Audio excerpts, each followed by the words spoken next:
It'd be nice if you kind of alerted me to that. No. What if I say bollocks over and over again? You say bollocks all the time. Bollocks. Okay, hello everybody. Welcome back to A Drunk History of Middle-earth, a podcast where we are taking Tolkien to the tavern. I'm Chris, and I'm joined by my lovely wife Rebecca, and we break down concepts and stories from Middle-earth as if you're talking to a drunk person. And sometimes we even are drunk. It depends what we're doing. This week we're not, because we got drunk at the weekend, as anyone who follows me on Instagram might have seen. Went to a lovely bar in York. Went to two lovely bars in York, didn't we? Yeah. Speakeasy. Yes, the Speakeasy and the Viking pub. The Viking one, which was just fucking amazing. I love them both. It was just the tits. Cool. So, how have you been this week, Rebecca? Been all over the place. Very busy, running around like a headless chicken. Mm-hmm. And this is a welcome break to organising our child's wardrobe. Would Yeah. everyone believe that's the excitement of my life? Well, she's nearly 2, so it's one of those things, isn't it? We did have a good time at the weekend though, where so we went to a travel lodge in York, and in the travel lodge you get 2 beds. You get the double bed for what I assume must be your wife and her boyfriend, and the single bed. It's because you were meant to go with someone else, one of your friends. That's why they put the extra bed in. Oh shit! Yeah, I originally booked. Oh, I'd booked So you wouldn't have been sharing a bed with John, or would you? Yeah, right. Can you? Right, yeah. I did book. You're right. I did book a double room of like 2 singles or whatever. I thought it's because in every hotel you've got the cook chair. I thought it was like the cook bed, like the naturally. So I don't know if anyone's familiar with this, right? And I don't know whether it's just me and my friends, but in hotels or Airbnbs or things like that, there's always a table and 1 chair, which we've started to refer to as the cook chair, because that's where you'd make your partner sit while you're banging someone.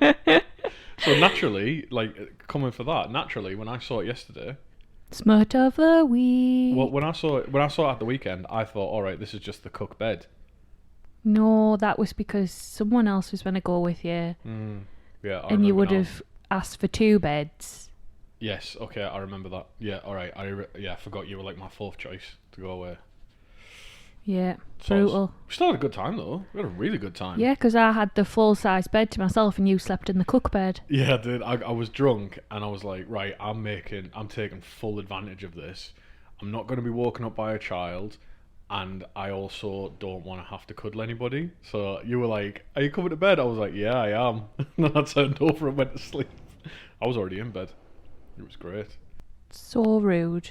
Yeah, so cook bed shenanigans aside. He also farted in the lift. It was wrong on so many levels, and your dad appreciated that joke when I told it He to him. did, but he hasn't heard it like 5, 6, 7 times in the past month. I've heard it multiple times, Christopher. You put me in a lift, I'm gonna fart. We've been together for like 6, 7 years now. Doesn't matter. Right, we've got a lot to be getting on with today. We really do. So today's episode is about dragons.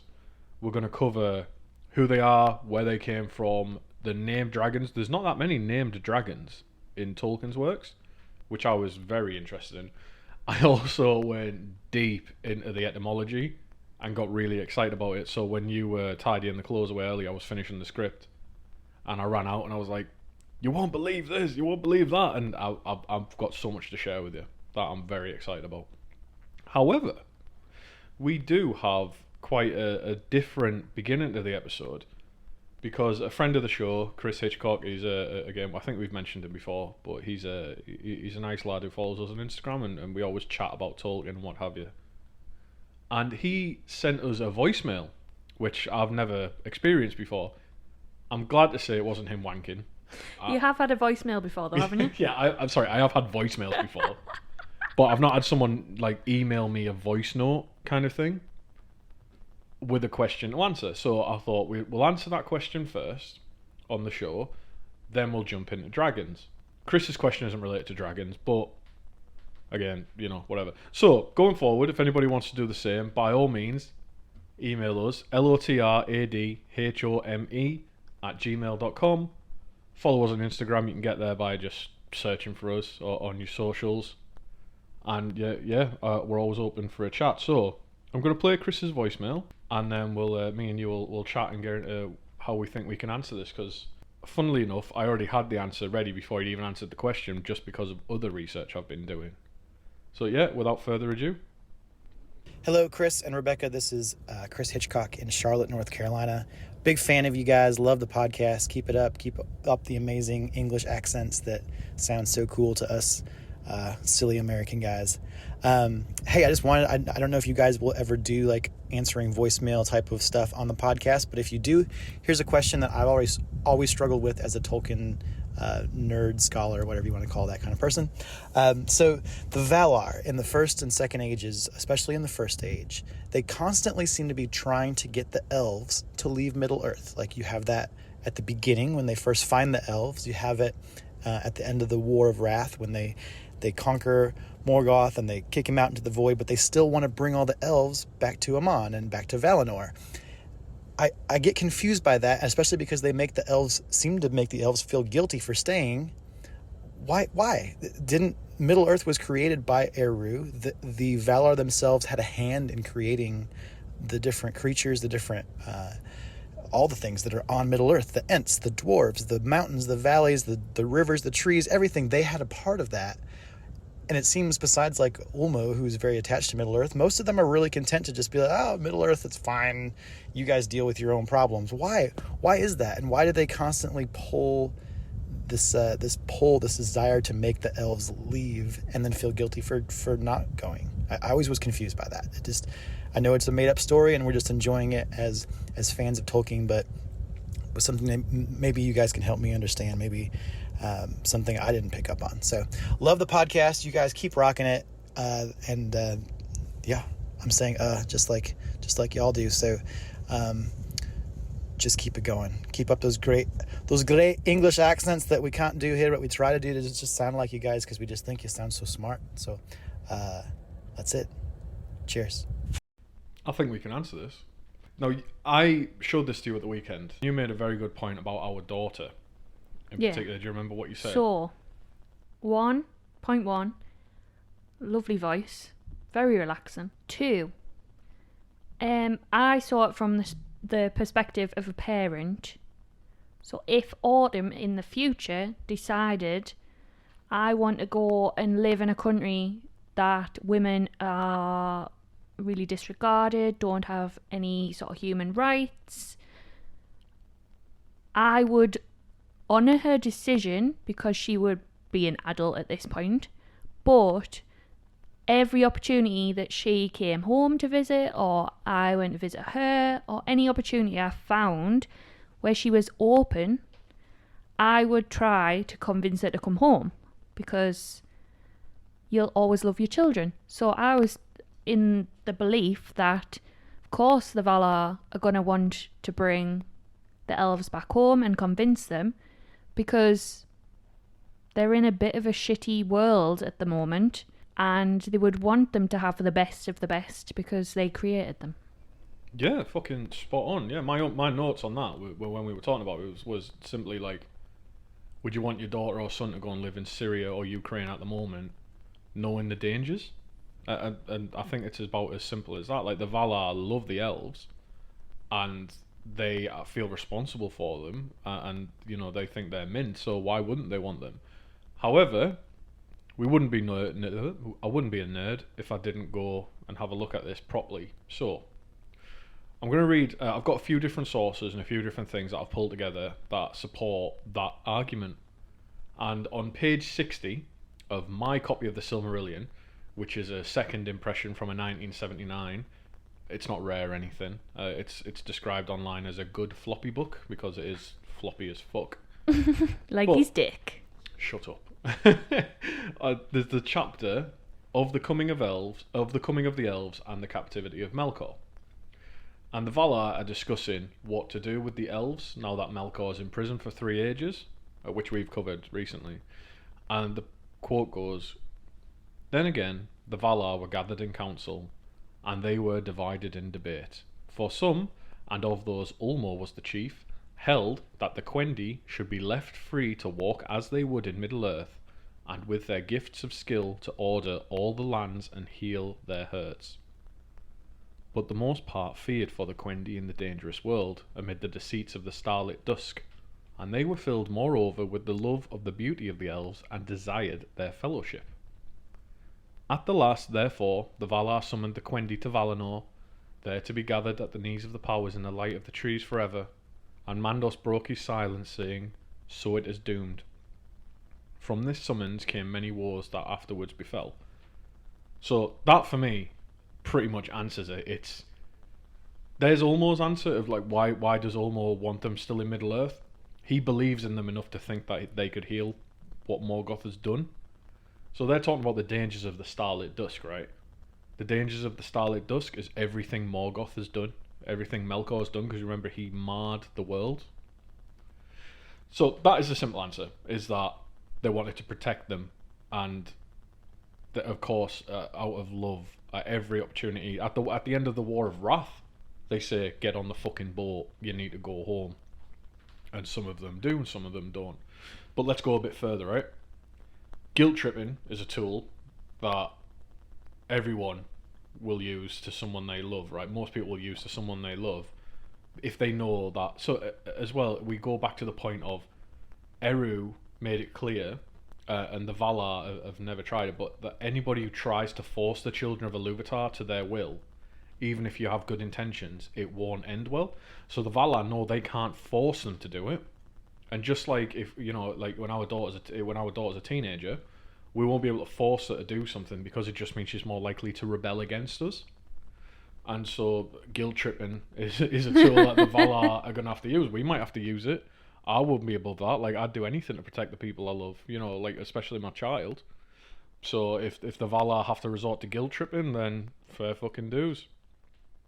But then we go a bit further, and naturally the follow-up question would be, well, alright, well, what about when they got them there? Why did they let them leave? It's my opinion, in a very simplistic way, that the Noldor's exile was essentially a teenager who the parents have reached the fucking end of the tether, proper end of the tether, and went, "Move out. Yeah, alright, you know better. Fine, go on, see what happens." Like, there's no real examples. I'm sure you can think of hundreds yourself, and I think that was their, like, go on then. The doom of Mandos was, fine, if you think you know better, then go. Mom, if you ever listen to this episode, please do that to Rob. And then the War of Wrath, therefore, was there. See, I told you. That was it, really. But let's go a little bit further. Let's keep the camera rolling.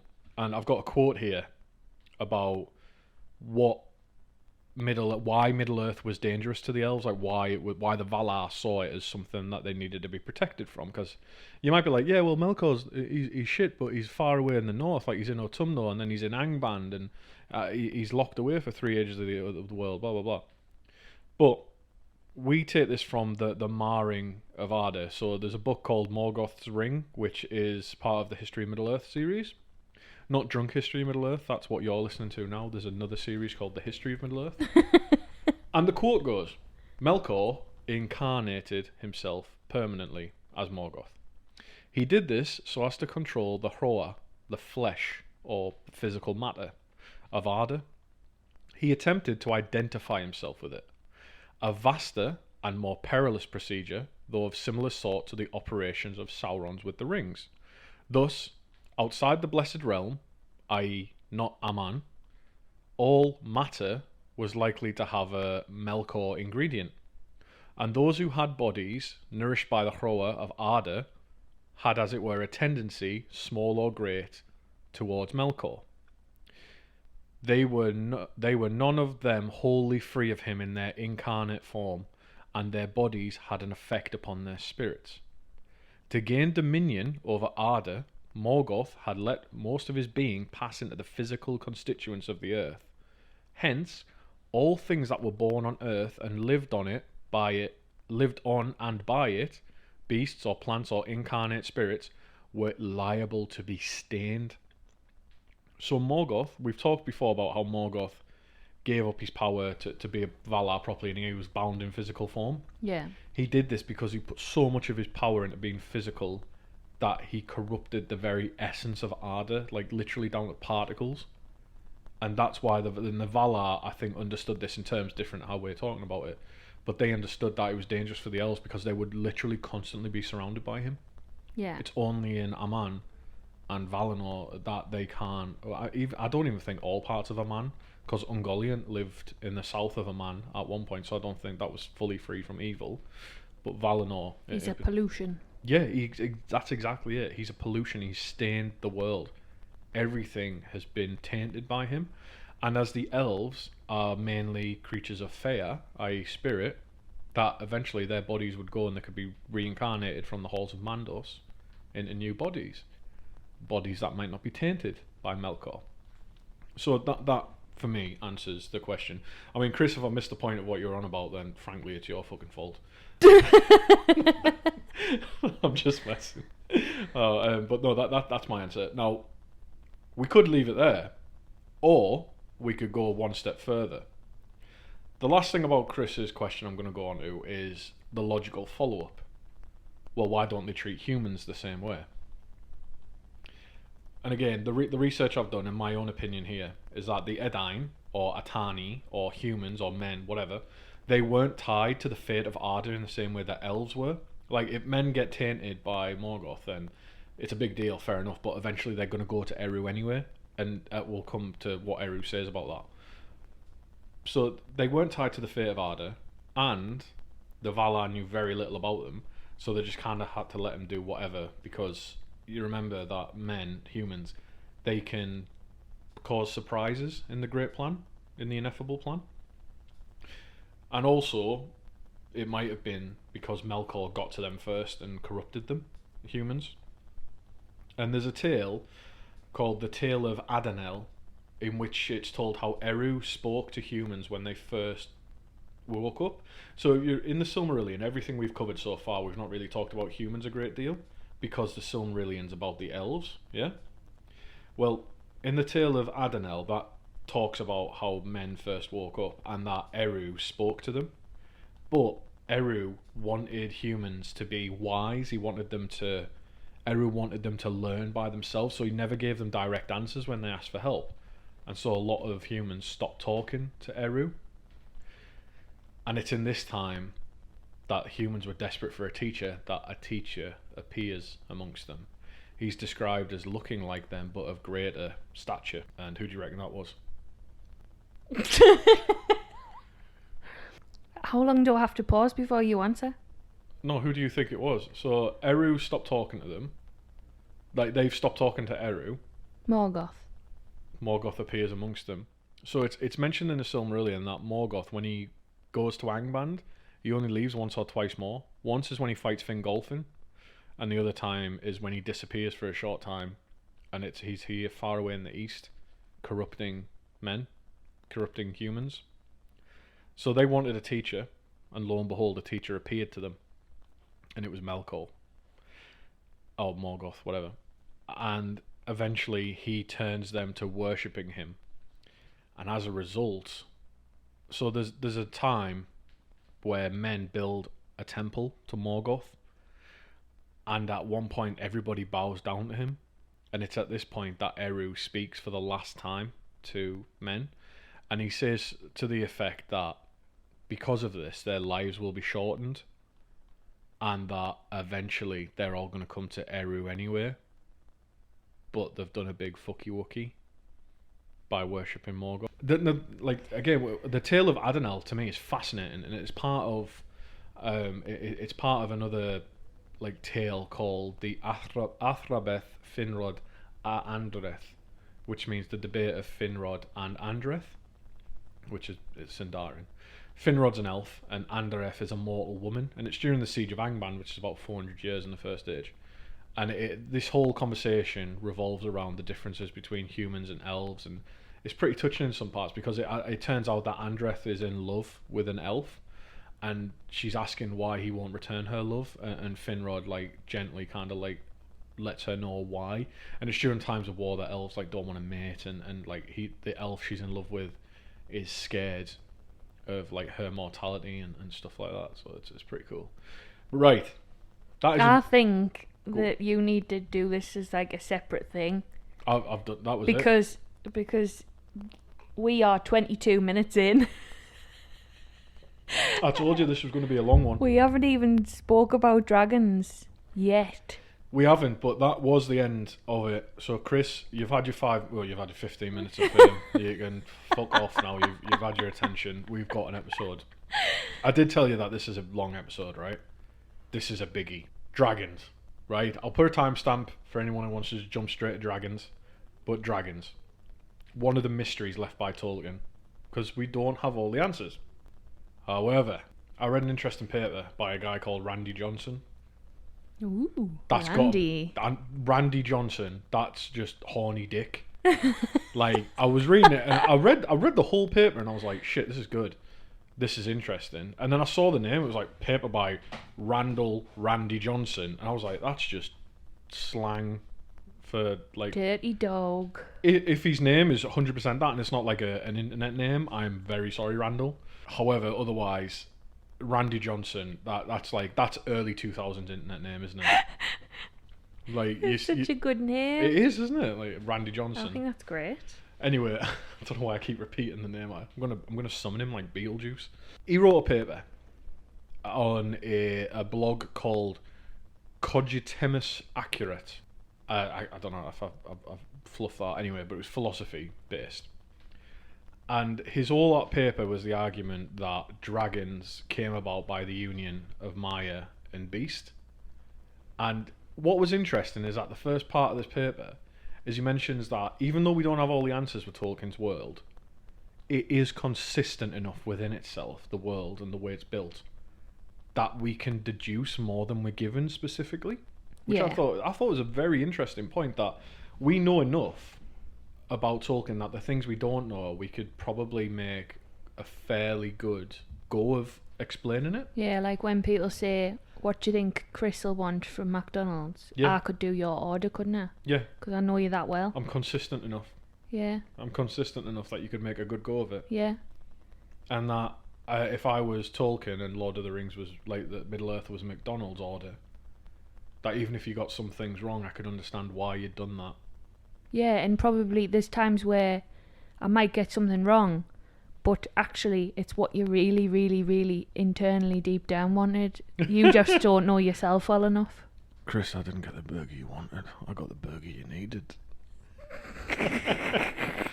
Eat the burger.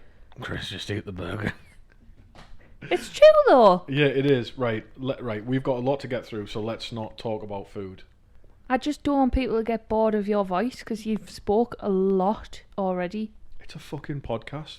I know, but Chris, it was a lot of answer for his book. Do you know what I mean?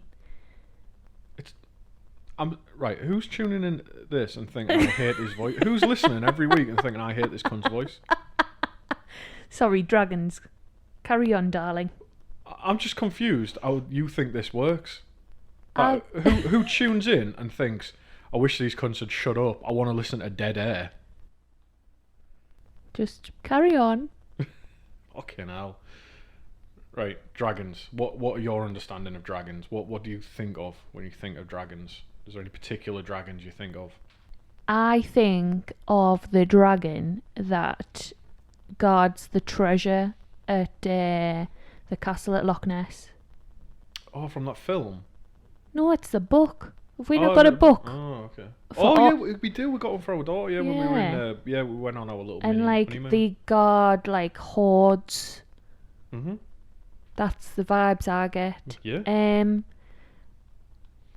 I don't like Harry Potter depiction of dragons. They look nice, but just nah. I just don't think it's feasible, like dragon fights, because I feel like dragons are more sentient beings than what they're made out to be in Harry Potter. Like in The Hobbit, the dragon within The Hobbit, he is badass. Smaug. Yeah. Yeah. Okay. He is a gorgeous dragon. But I also feel like there's a connection here to Shrek. Yeah. All Because right, oh, you a girl dragon. she is as close to like a sentient being. Like she's like a human. No, she is sentient. Yeah. So Absolutely. I mean, Donkey's sentient, and Donkey has kids with her. So. yeah, but like I just think dragons are just like us, but they're much better than us because they can fly and breathe fire. Not all of them. Not all of them can do those things. Poor bears. No, you're pretty much on the money, and that's the key, is that they're sentient creatures, especially in Tolkien. They're sentient. So yeah, dragons in Tolkien's world are ancient, powerful creatures. They're normally gigantic, reptilian. Some can breathe fire, and they can communicate and speak many languages, but often speak in riddles. So some of the characteristics of Tolkien's dragons are that they live for a long time. In fact, I think that's in most fiction. Dragons live for ages, right?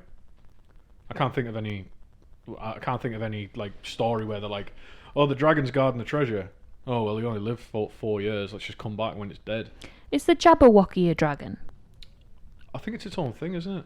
I'm not sure. I'm gonna have to find out. Yeah. That one speaks. Yeah. Well, when Alice kills it with the Vorpal sword. Yeah. Which again, weirdly excited when I found out about that. The Vorpal sword. That's where the D&D item comes from, and that's why it decapitates on a 19 or 20.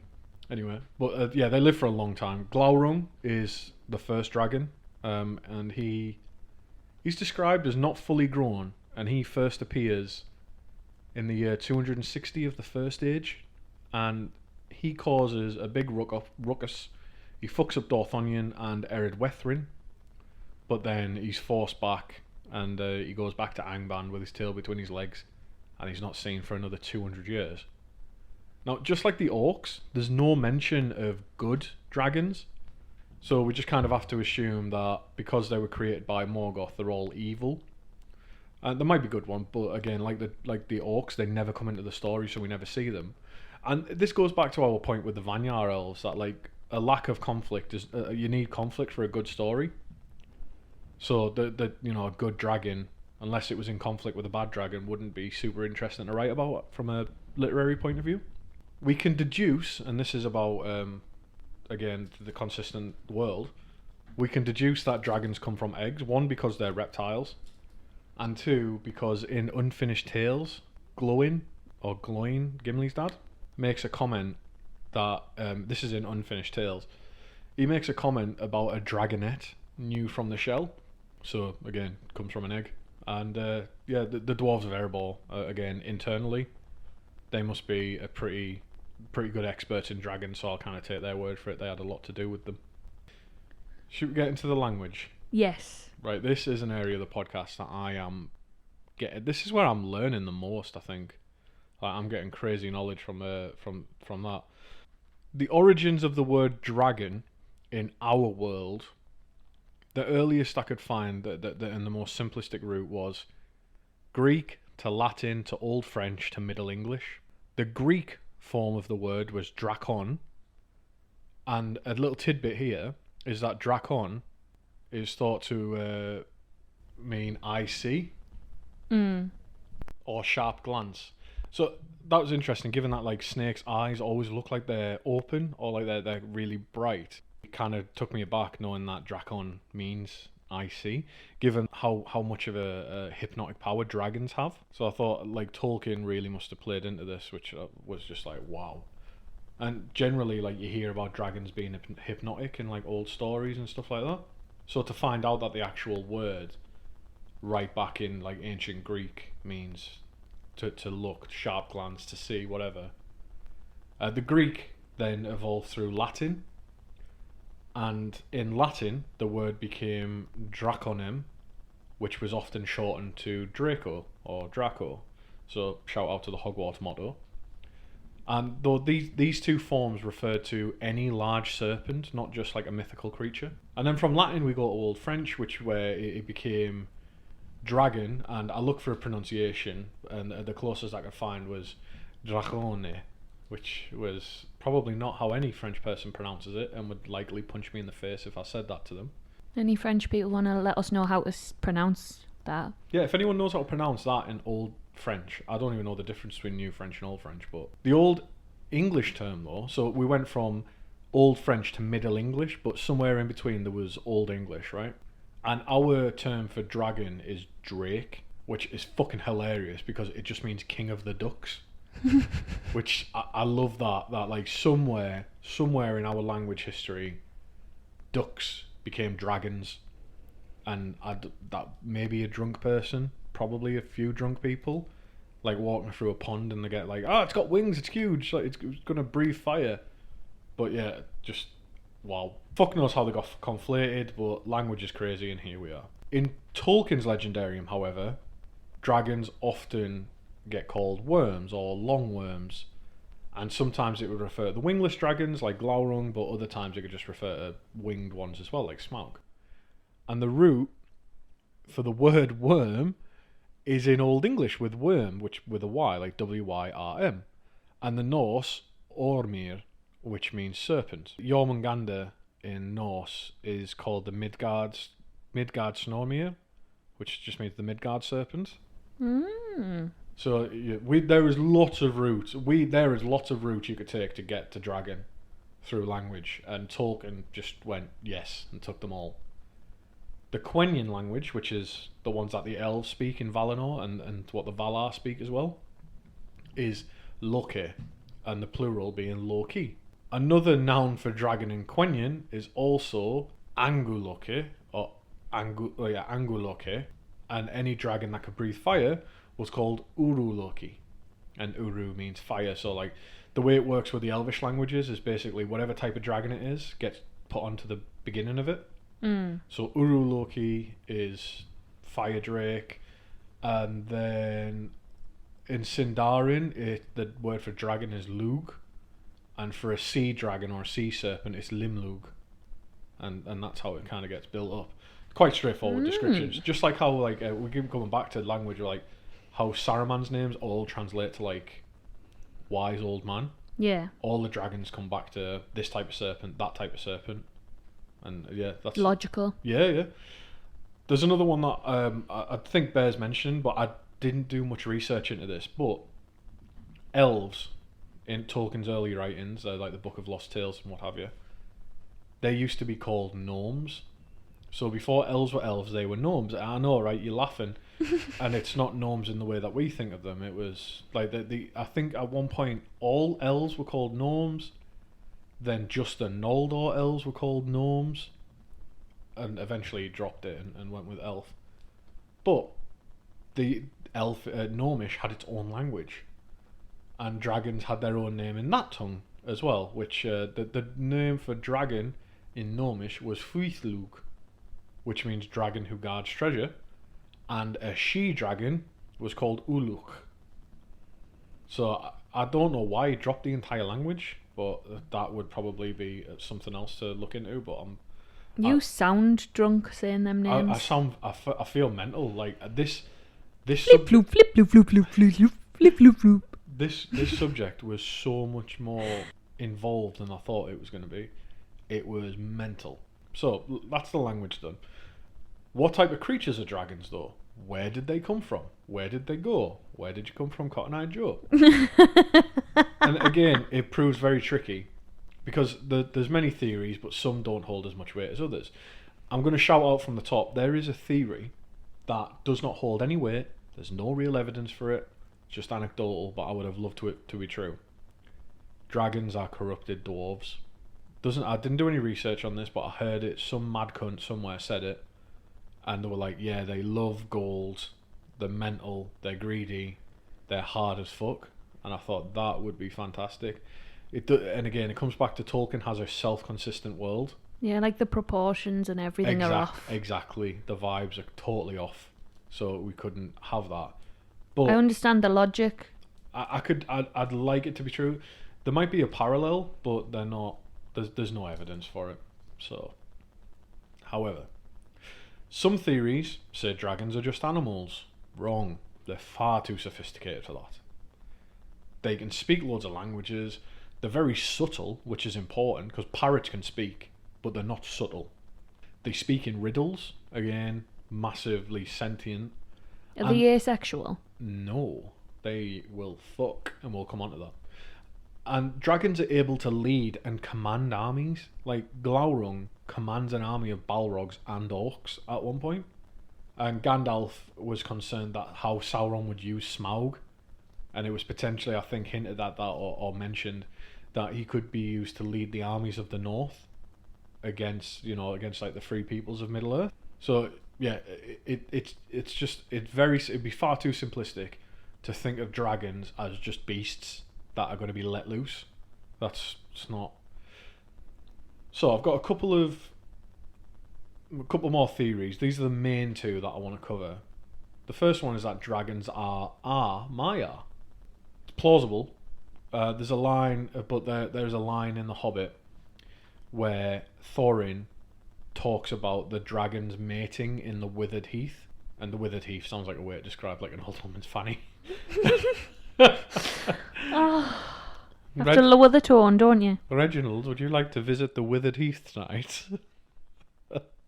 But no, the Withered Heath is a place in the far north of Middle Earth. It's north of Erebor, and it's a place where two chains of the Grey Mountains can like have arms out like that, and in that bit there is the Withered Heath, and that's where dragons go to mate and they breed with each other. And we've seen that Maiar can reproduce, but we've never seen Maiar reproduce with each other. So Melian, who you read quite a tantalising story about, she had a child with Thingol, who was an elf, right? Yeah. That was Luthien, the most beautiful woman to ever exist. But you never hear about Maiar fucking Maiar. They will cross, like, there has been a case of crossbreeding, but never just straight up like Gandalf and Melian. Or like any other two. There's Maiar that are in love with each other. Like I'm pretty sure the moon is in love with the sun. Like the Maiar who control those two. But there's no like thing. There's nothing saying they mate with each other. And this presents though the same type of concept as with the eagles, in that dragons might be descended from Maiar, but they're not Maiar themselves. So I can't see that holding any weight, to be honest. That dragons are Maiar. But this next theory is the one that is the main point that old Randy Johnson made in his paper, and it's the one I think holds the most weight, right? And that is that dragons are descendants of Maiar and monsters. Like, so a Maiar crossbred with a monster, and the descendants of them were dragons. Does that say that all dragons are classed as like the bad side?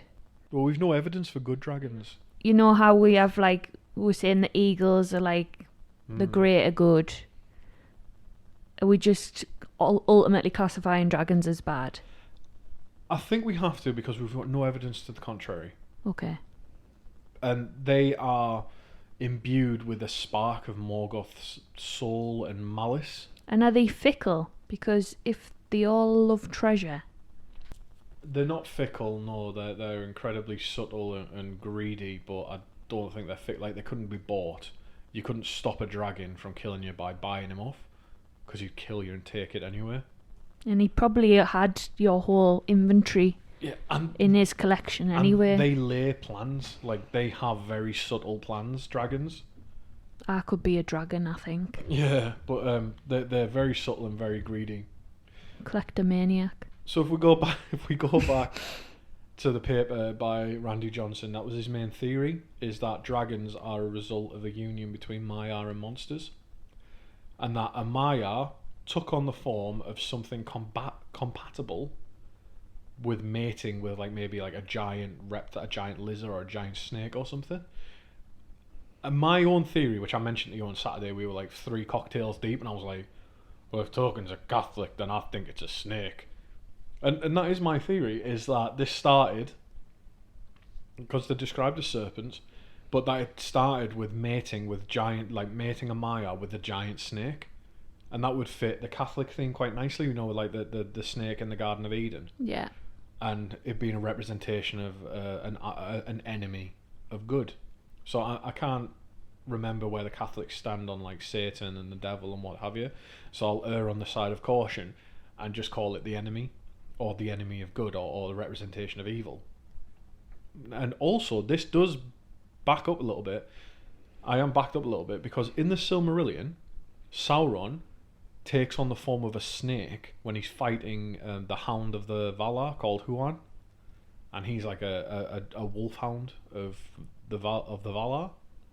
and he was given to one of Feanor's sons by Orome himself, and that was his like friend. And so when Huon has Sauron in his jaws, he's captured him, and Sauron can't get free, and he switches forms. Like he becomes like his own form, a snake, like a werewolf, and he goes through all like these horrible forms, but he can't get free. And it's then Luthien says, "Give me the tower to something Angawa, the Isle of Werewolves. Like, give me the key to your watchtower, or else Huan will strip you, and you'll be sent back to Morgoth as just a spirit." Mm. So we've seen that, like Maya representation of snakes. Exactly. So maybe those kinky fan fictions are right, and Sauron is fucking everything that moves. And as a result of this, Morgoth likes to watch. He sat in the cook chair and watched Sauron fuck a giant snake. And lo and behold, we've got dragons. It's kind of a bit graphic. I'm just saying I think that is the most plausible. Glaurung is mentioned as the father of dragons, so I think he might have been the first, and when he was grown, he would have mated with others of similar type, and thus it becomes a self-sustaining race. Okay. Just like how Ungoliant moved to Nandungortheb, at the valley at the bottom of the Mountains of Terror, and then mated with the spider-like creatures there, and thus it became a self-sustaining race, and that ended up with Shelob. So dragons in modern times. Tollers himself says that he intended dragons to still be alive and active long after Lord of the Rings and long after Smaug dies. Like, I don't know whether people think this, but I've seen it suggested that some people may think that Smaug dying was like the last of the dragons, and that was the end of dragons in our world. But Tolkien himself says that that's not the case. And I think he says that so that it would match up with the biblical interpretations of dragons. Because you've got like people like St. George. Is St. George who kills the dragon in Christianity, isn't it? Pretty sure. Yeah. It's plastered all over. Like That's St. George's Day. Yeah. So, but I've just found something. Go on. Yeah. So, apparently within Catholicism, the snake or serpent represents Satan. They've already rebelled against God and are trying to bring down the human race. Ah, okay. So also represents sin, because obviously the first representation in the Bible of a snake is the snake in Genesis. Yeah, so it is, yeah. So, alright, so that would fit with the Catholic sensibilities then, wouldn't it? Yeah. That it's all about sin, evil, transgression, and Mary is depicted standing on a snake quite often to represent like the defeat of evil through the sacrifice of Jesus. Ah, okay. So who killed a dragon and was Jesus in the first age? There's quite a few. Turin, but I don't think he's a Jesus figure. Eärendil kills Ancalagon the Black, so that might be it. Alright, that's good. Yeah, so, okay, that fits very well with the Catholic sensibilities then. So, dragons in modern times. In letter 144 from 1954, Tolkien says, "Dragons. They had not stopped, since they were active in far later times, close to our own. Have I said anything to suggest the final ending of dragons? If so, it should be altered. The only passage I can think of is Volume 1, page 70. There is not now any dragon left on earth in which the old fire is hot enough." And this is Chris interjecting. That's where Gandalf's talking about not even Ancalagon the Black could melt the One Ring. Yeah. And then Tolkien goes on to say, but that implies, I think, that there are still dragons, if not of full primeval stature. So from that letter, I take that Tolkien envisioned that dragons would still be active way up, and maybe like biblical times, maybe further on, and that they wouldn't be as powerful as Smaug and Glaurung and what have you, but they were still there, which pretty cool, yeah.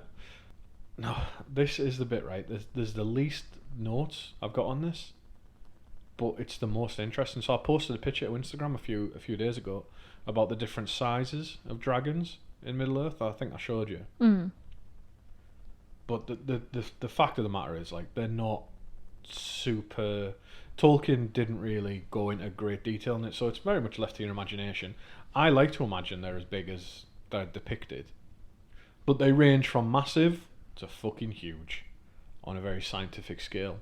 There's someone who... so the person who made the chart that I showed you about the dragon sizes, they said, like, they did a bit of research, and they got the size of Ancalagon the Black based on the fact that he broke Thangorodrim when he fell. And he based it on the Atlas of Middle-earth, where Tolkien apparently did a scale drawing of Thangorodrim, where it measured at 35,000 feet high. Do you know how high Mount Everest is? Not personally, but 29,000 feet is Mount Everest. So that's like... it's 29,000 and some change is Mount Everest. So Thangorodrim was bigger than Everest by roughly 5,000 feet, and Ancalagon the Black crushed it when he fell on it. how would they exist though in our world? Yeah. Well, not our world, but in I know. the world. That's the thing. That's why, like, you've got to take... That's why I think it's one of those... do you remember me saying months ago where there's times with Tolkien's world where you've just got to pick your answer? You've just got to pick what you think and go with it. Yeah. I don't think it hurts anybody thinking about how big Ancalagon the Black would be. I'm going to say that in my head, dragons are the same size as, like, planes. Like, our bones. Okay, yeah. I would say plane That would... size. Right, I still prefer to think of Ancalagon being that massive just because I think... I'm a lad, obviously. I like big... Or maybe it's like Godzilla size. Well, I like big things, so yeah. Well, Ancalagon might have some like Godzilla shit going on, so that'd be pretty cool. But yeah, I'd just imagine the scale of something like that, because when you look at it, Smaug, you could fit like 4 Smaugs on one of Ancalagon's shoulders, and Smaug's pretty big, so it's just like whoa. But yeah, the size inconclusive, but pick your own interpretation and go with that one. So should we talk about some of the powers that dragons have? Go on then. Alright. Dragons all have certain characteristics or abilities that we would class as like powers. Because again, magic doesn't work in the same way we think about it. And one of their superpowers was greed. And dragons fucking loved gold and treasure, right? I don't know why. I don't know why Morgoth designed with them with that in mind, but hey ho. But dragons would hoard gold, and it's said in The Hobbit that Smaug knew the fair market price of every one of his treasures. So not only do they understand, like, not only do they appreciate wealth, they have a very good grasp on Of the market. on commerce, the market, and economics. Like, they understand that, and like, I'm just extrapolating this. They understand at any given time what something would go for as a fair price. So like, yeah, and I think there's like a goblet and that Bilbo takes, and it leads on to the next bit, is that they always know every detail of their hoard, so they know if something's been taken or moved. And Smaug is furious when a single goblet has been moved. And Tolkien, which fucking spot on the nose, spot on, got it on the nose. Smaug is described as being furious when, in a way, that only a rich person can be, when something they don't need and don't use is taken away from them. So 1930s, he was writing The Hobbit, like fucking spot on there. Like, if he could see the world now, like those cunts from fucking BP. And like banks like recording record profits while we're like fucking struggling to make ends meet. Yeah. What about the fucking have you seen the fucking writers' strikes and actors' strikes in Hollywood and that? Yeah. And then the Disney CEO was like, yeah, we'll just... was it Disney? I think it was Disney. He was like, oh, we'll just wait it out until they can't pay their rent and stuff. I was like, you fucking cunt. Yeah. Jesus Christ. Anyway, we're here for the fantasy, But not the real world. one theory Yeah. why dragons are so greedy is because within the Greek sort of mythology, For Drakon. dragons would guard like treasure. So it's like ingrained in their origin story that they would. Oh, okay. If you're going from like the origins of like ancient civilizations, Yeah. Greeks. So were dragons used to guard treasure? Yeah. Like people would hire them? Or... I don't think it was quite that commercial. I think the gods would use them to guard treasure. Oh, the gods would... Right. Yeah. Okay. Oh, okay. Ah, that's pretty cool. So Tolkien probably knew about that then. Most likely. Yeah. Huh. I Good feel shit. like I want to just deep dive into this Yeah. much more. I know, it's fascinating. Can It you would just go understand? on forever. Could you understand why I spent so much time researching this? Yes. It's fascinating. So let's move on to fire breathing. Not all dragons could breathe fire, unfortunately. And the dragons who could not breathe fire were called cold drakes, and could allegedly be found in the northern wastes of Middle Earth. So the northern waste is pretty much everything above Erebor. So after Erebor, you get to the Grey Mountains, or Ered Withrin, or Ered Weathering, and above that, that's all the northern wastes. And Dane the First was a dwarf king of the Grey Mountains, and he was killed by a cold drake, and that is what convinced the dwarves to move from the Grey Mountains down into Erebor and the Iron Hills and stuff like that. And so that's where when we pick up the story of the Hobbit, it's that they've been driven out from Erebor, obviously, but they only went to Erebor in the first place because of dragons, so their problems fucking followed them. Dragons were very heavily armoured. That's another one of their characteristics. Their only weak spot generally was their underside. Now, Where they had no scales. yeah, like harder scales. Exactly. Like a turtle. Yeah. See, Glaurung and Smaug were both killed by these spots being pierced, but in the case of Smaug, it was pure happenstance because it was the only spot on him that wasn't armoured, because even his underbelly, he'd got like gems and gold and that digging into him, so it was like a chest plate, wasn't it? But had he not been laid in his treasure for so long, he wouldn't have had that protection. He'd been easier to kill.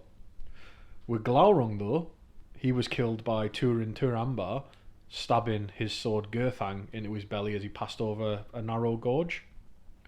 And we'll come on to that in a minute. But I think the only reason Turin knew that, though, was because one of the most metal dwarves to ever live, Lord Azagal of Belagost, fought Glaurung. And he died doing so, but with his last breath, Azagal Glaurung walked over Azagal, like he knocked him over and was crushing him, and he stabbed upwards, and that caused Glaurung to flee that battle alive. But I think that's how they knew that's how dragons could be spot. killed. Yeah, His Achilles heel. exactly. And I love every time the dwarves of the First Age come up, or dwarves in general. I'm just hype as fuck. But yeah, so that's their weak spot. But other than that, very heavily armoured. And some dragons could fly, not others. It's kind of assumed that Morgoth kind of like saw the evolution of the dragons as being winged, because during the War of Wrath, which is the last battle of Beleriand, he unleashed the winged dragons after working on them for so long. However, some of them, like Glaurung, crawled along on 4 legs. But then you've got Smaug and Ancalagon, who could fly and walk. So it was a bit of a mixed bag with them. And there were breed of wingless dragons in the later ages, just like there was the cold drakes. Now, cold drakes, I should have mentioned it earlier, always confused me. I always thought it meant they could breathe like ice or frost. Just because they lived in cold Yeah, I areas. thought because it's called the Northern Waste and the cold drakes. I was like, oh my god, ice dragons. It just means dragons who can't breathe fire, which is They're not like Game of shame. Thrones. Yeah, I thought it was like I was thinking more D&D, where you've got dragons like all over the colour spectrum. Like you've got dragons that breathe electricity and shit like that. Oh well, you can't have everything. I'm sure Tolkien's provided enough material that we can let him go with that one. I suppose I can. The last two, quite ill-defined, which is interesting, but I think because they're such powerful literary devices that they have to be ill-defined. And the first one is the dragon spell. And the dragon spell is the idea that dragons can hypnotize and dominate weak-willed or weaker wills just with like a glance and then speaking to them. And the spell can be put on them just so. Glaurung in the first age does it to two people. First he does it to Turin, where he causes Turin to freeze in place just with his eyes, and then he talks to him and then lets him go. And then he captures a woman called Nienor and again freezes her in place, but this time his spell is he removes all of her memories, completely destroys her identity and lets her go. So he's an evil cunt. He is.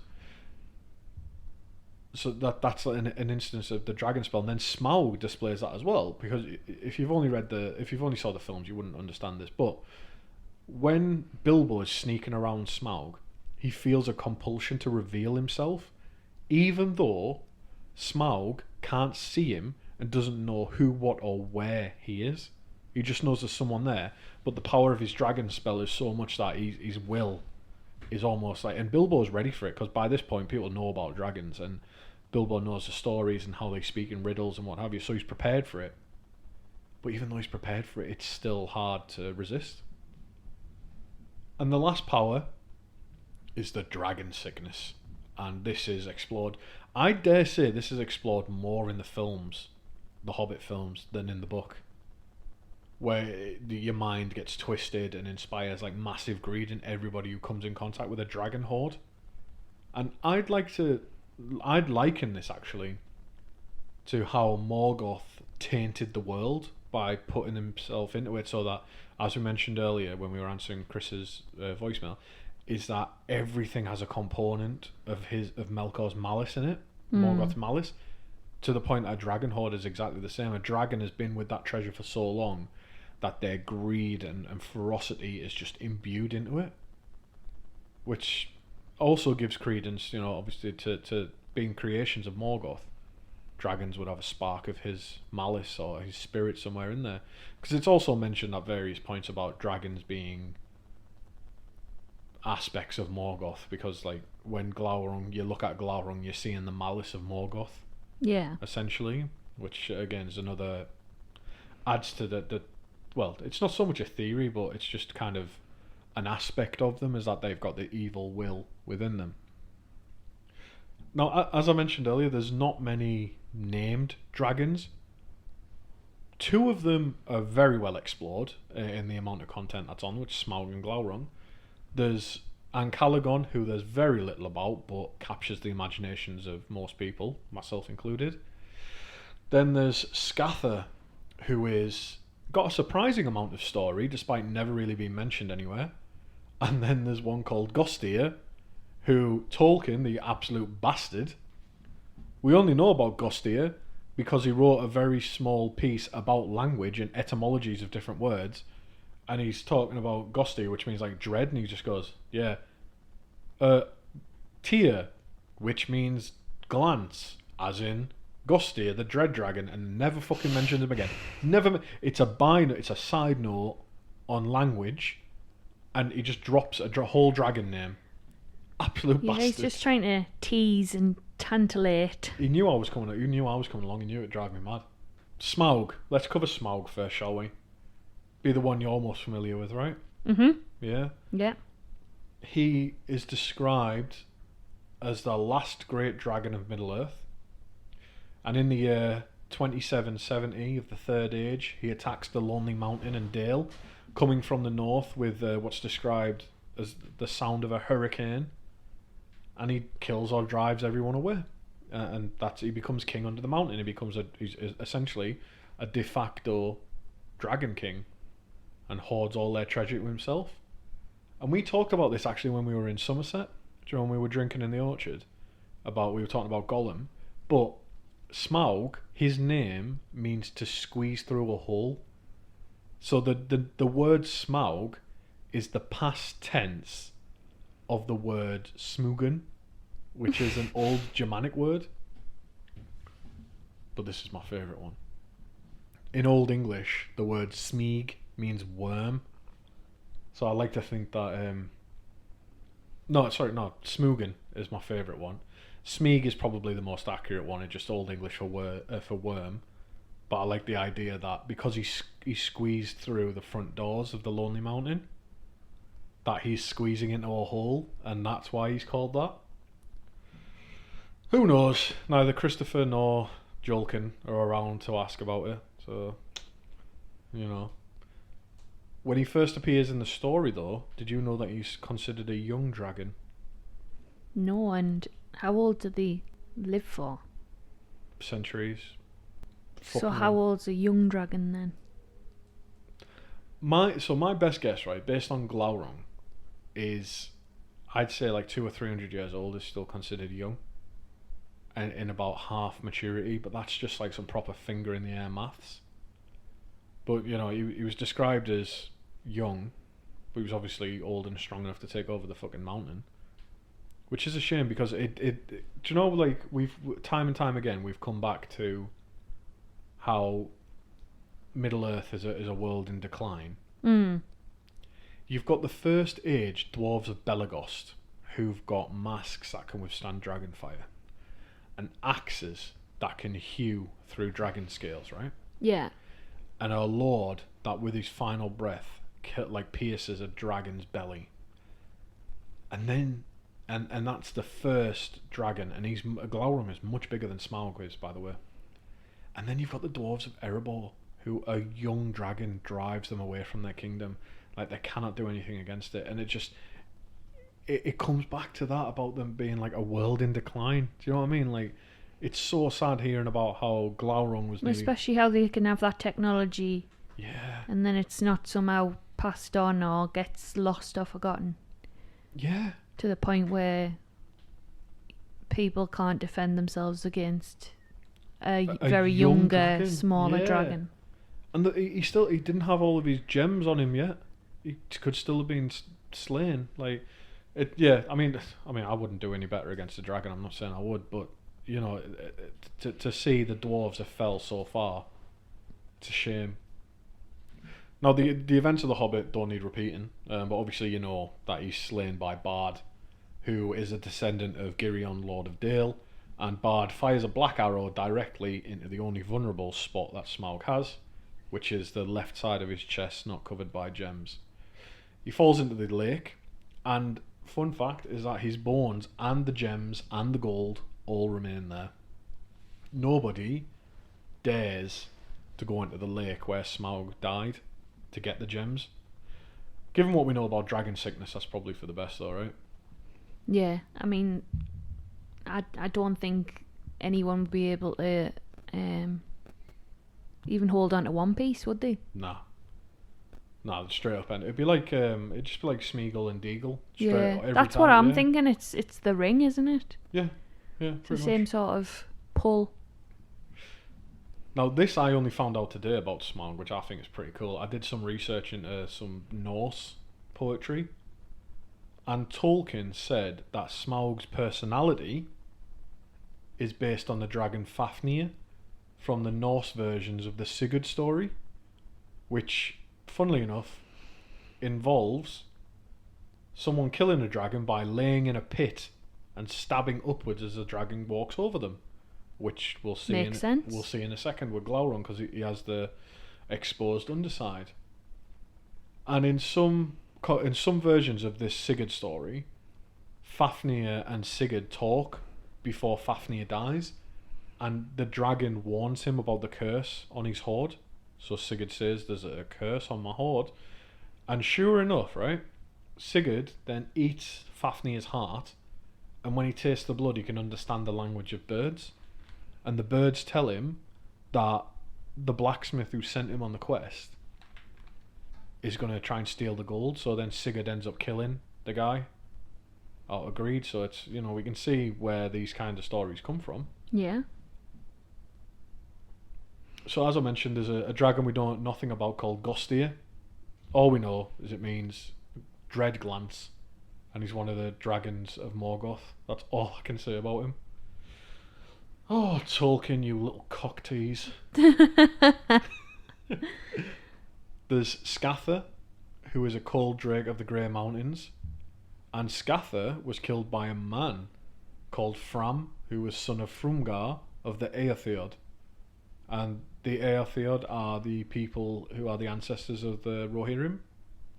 So they're the ones who they lived right in the north of Middle-earth, and then eventually they moved down to help Gondor fight the Kalinarthon, where they're given the lands of the Kalinarthon, which then become Rohan, and they swear the oath of friendship, which endures until Éomer and Aragorn renew the oath during the Fourth Age or the end of the Third Age of Middle-earth.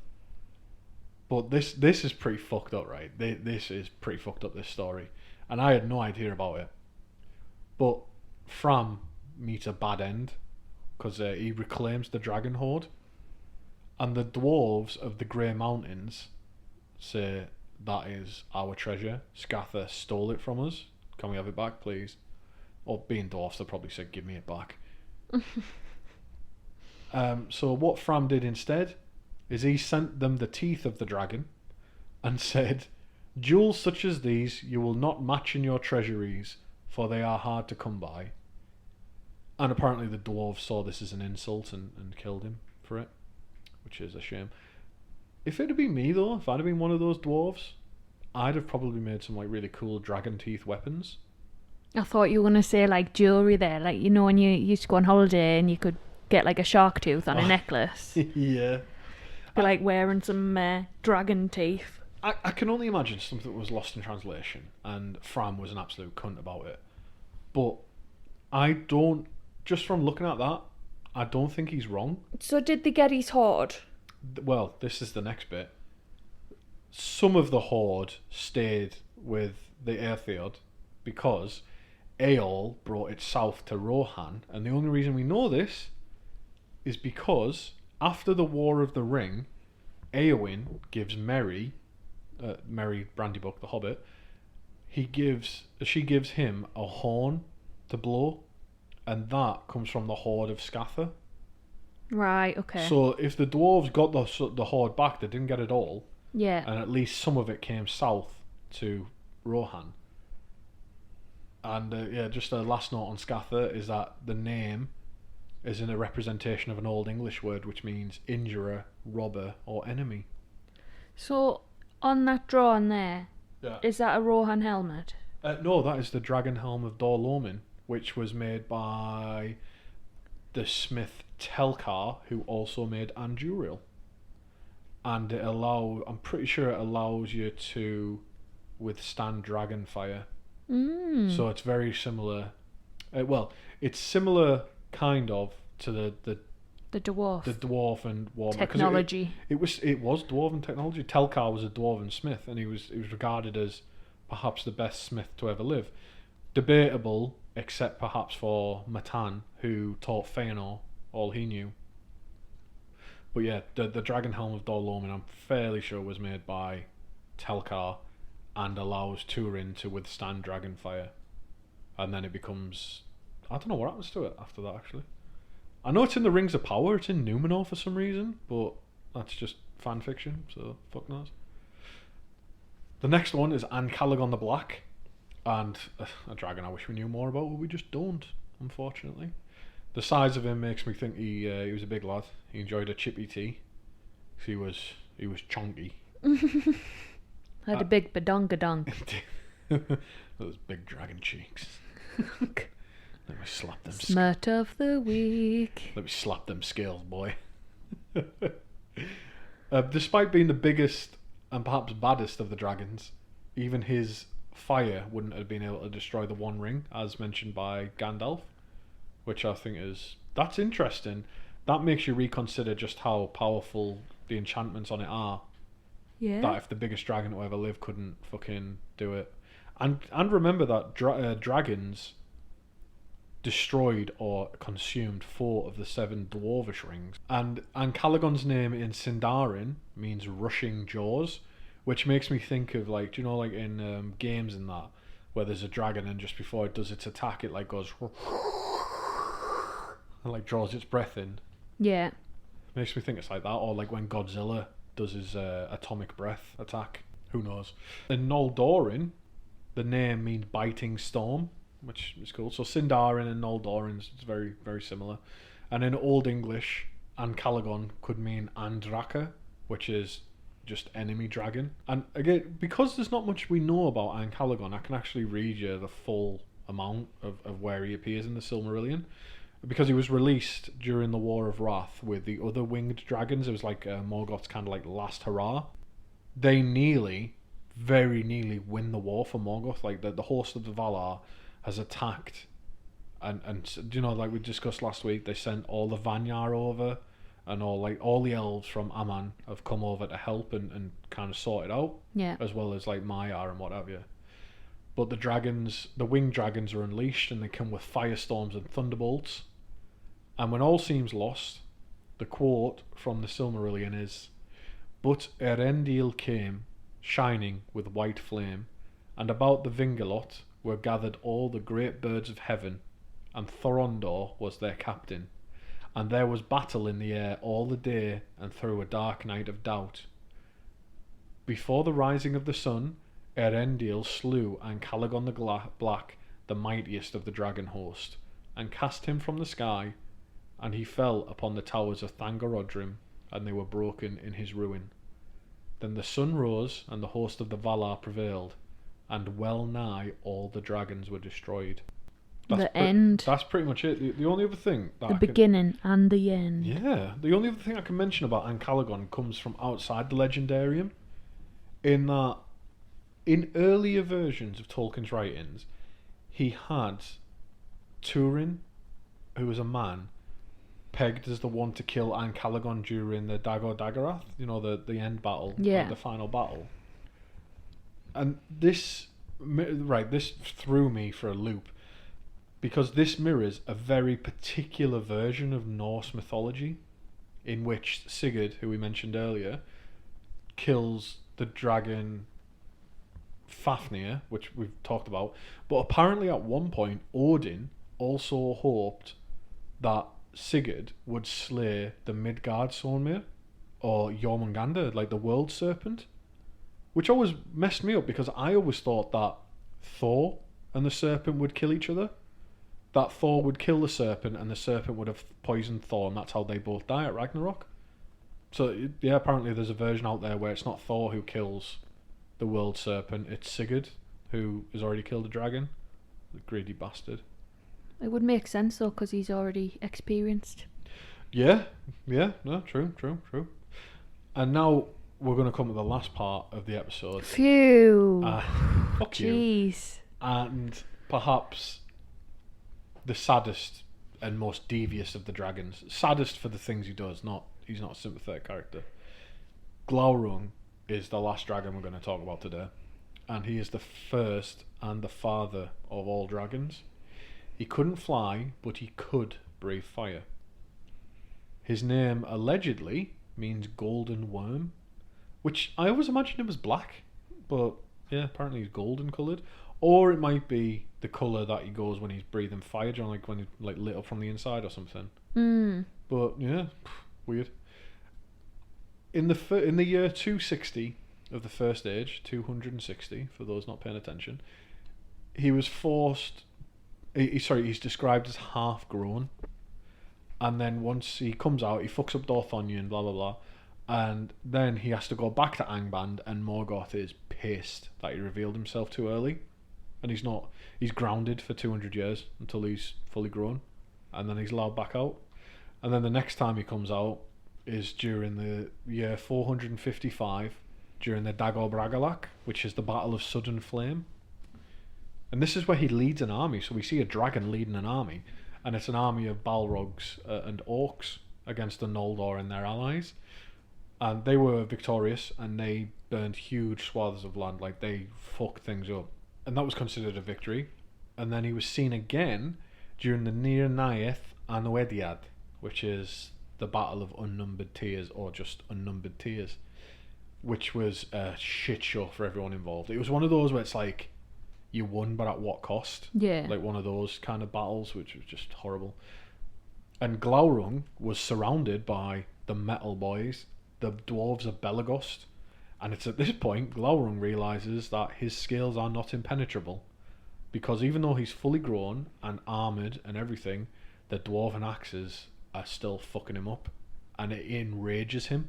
And so what he does is he knocks over Azagal, who's Lord of Belagost, and he climbs over him, ready to crush him. And Azagal, as a last act, with his last breath, stabs upward with his knife and into Glaurung's belly. This causes Glaurung and all the other dragons he had with him to retreat back to Angband. So, and that's when I think they find out that you can kill, possibly. And side note, right, I don't know if I've mentioned this to you before, this is the battle where the dwarves, as soon as they realise Azagal's dead, they stop fighting, they pick up Azagal, they start singing, and they carry his body back to Belagost. And it's so intimidating that nobody stops them, like not orcs or anybody, they all just fucking leave. Which is just crazy. Very powerful moment. Yeah. And then we fast forward to the year 495 of the First Age. Glaurung attacks and overthrows the elven city of Nargothrond, and he destroys the doors of it. They're called like that. I think they're called like the Great Doors of Finrod. I don't know if it's Finrod for Nargothrond. Anyway, it's here that he first meets Turin Turambar, who will eventually kill him. And Turin is a sad sack of shite. He is. It needs mentioning. So it turns Turin is in Nargothrond looking for his mother and sister who have been captured, and he thinks the orcs have got them there. And so after Glaurung freezes Turin in place with his eyes, talks a load of shit to him, and then he lets him go. And then what Glaurung does is he drives away all of his orcs and lays down to sleep on his great hoard. So he gathers all the treasure of Nargothrond to himself, and that he goes to sleep. He's a dragon. He sleeps on his hoard. The next year, I think dragons must like hibernate or something, because that sounds delightful. Well, the next year he's disturbed from his sleep, and he goes out and he meets Nienor, who he also hypnotizes and puts a spell on her, completely destroying her memories. And she's another sad sack of shite, but this one's less deserved. She's just a very pitiful person, unfortunately. He just wants to have a chill. Yeah, so no one disturb him, he'll be fine. He sends her away as well, but her memories are gone. And during this time, Nienor and Turin meet and fall in love, and they're going to have a child together. It's a nice bit of happiness amongst all this like dreariness, right? And Glaurung is in Nargothrond for about 5 years. However, in the year 499 of the First Age, he leaves to deal with Turin, because in all this time Turin's been like killing orcs and causing shit and fighting against Morgoth. And Turin awaits Glaurung. He sets an ambush up for Glaurung. He knows he's coming, so Turin hides in a narrow gorge, and just like Sigurd, as Turin goes over the top, he stabs up with his sword Gurthang as Glaurung crosses over. And this is the bit where Glaurung is revealed to be the biggest cunt in the world. Well, it's actually a very competed for title in Middle Earth. But as Glaurung dies, his blood causes Turin to pass out because Glaurung's blood's toxic. Yeah. So Nienor finds them both, and she thinks that Turin's dead. And Glaurung uses his last breath to reveal to Nienor that she was actually Turin's sister all along, and is carrying his incest baby. And to prove this, with his last breath, Glaurung lifts the spell on her, bringing all of her memories back. And once he dies, she knows that it's all true, and so Nienor throws herself into the gorge, committing suicide. And when Turin wakes up, he learns about everything that's happened, and then with his last act, he speaks to his sword, who speaks back, and Turin throws himself on Gurthang, killing himself, and the sword breaks under him. Oh, well, what a cheery end. I know, it's horrible, isn't it?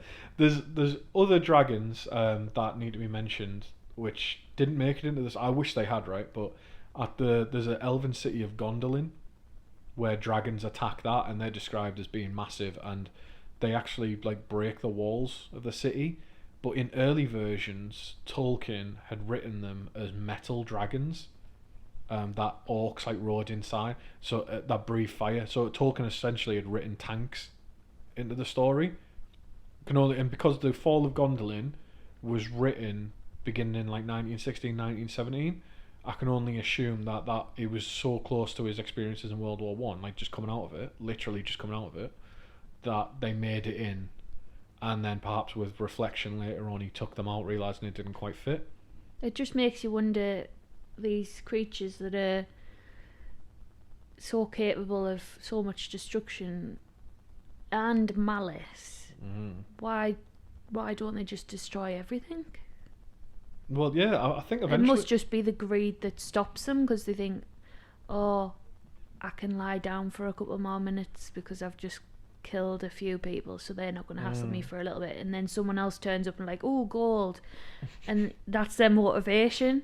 Yeah, maybe. We know eventually, like, so Sauron wanted domination, he wanted to control everything, but Morgoth eventually would have destroyed everything. And dragons probably would have helped with that. Yeah, they're capable of incredible destruction. So it's just, yeah, it's pretty fucked up. But there's no smut of the week this week. There's no Tolkien fact. Oh. I'm exhausted. I'm exhausted. I'm exhausted from and I researching was just all this. Listening to your researching. Oh yeah, so what did you think? Did you learn much about dragons that you didn't know? Lots. I learned a lot about dragons I didn't know. Like I feel exhausted right now. Like this is too much information for the past hour and a half. It grew legs though, like it proper fucking grew legs. I was not expecting that. I feel like we could go on forever though. Like yeah, we could talk. It'd be more than one episode. Sorry, I'm actually genuinely tired. I'm yawning. Yeah, no, we could talk for ages about dragons. Like it's been fun. I've had a ball researching it. I went down a massive rabbit hole though, and I was expecting this honestly like 2 or 3 hour episode, but I'm happy to be clocking in about 90 minutes. Well, which is good. I'm listening to A Natural History of Dragons. You are? That's pretty cool. So I was listening to this I bought you this book when we first met. Did you ever read it? I read a bit of it, but at the time, I thought it was a book about dragons, and it wasn't until the other night when you were listening on Audible that I realised that it is something I'm into now, but I wasn't back then. It is very much an English aristocrat story. Yes. It's based, and the whole premise for everyone who doesn't know, it's the memoirs of like an English aristocrat woman in a world which is just essentially England, but dragons are just natural. Bridgerton. Yeah, it's just dragons are just natural creatures that live in the wild, and I think it's written by an American woman because none of the names sound quite right to be English like places. And it just doesn't quite match up. So like I think it's written by an American woman, but it's very enjoyable to listen to. Not so much for dragon lore as I think Becca was expecting. Yeah, like I'm enjoying it. It's a good story. But not for what it was, because in my head, like I want to read something that, like, in my world, fairies exist, dragons exist, and when people like. When I get a book about dragons, I want it to genuinely feel like they really do exist. And at the minute, so far in, I'm about 7 chapters in, it still feels quite flowery.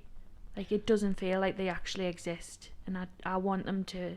I want to feel like I always feel like when I walk through the woods and I think, yeah, the trees talk. And the thing is, though, that this book, fair people. A Natural History of Dragons, A Natural History of Dragons in this book is a book. It's a book within the book, and it's all it is a framing device. That's all it is. The story isn't really about dragons at all. It's about a woman overcoming the norms of her time and overcoming the stuffy British aristocracy, and like conquering social norms. So it's not really too much about dragons. It's just about a woman having her life. I was genuinely depressed, right, when I was very drunk on Saturday. Yeah.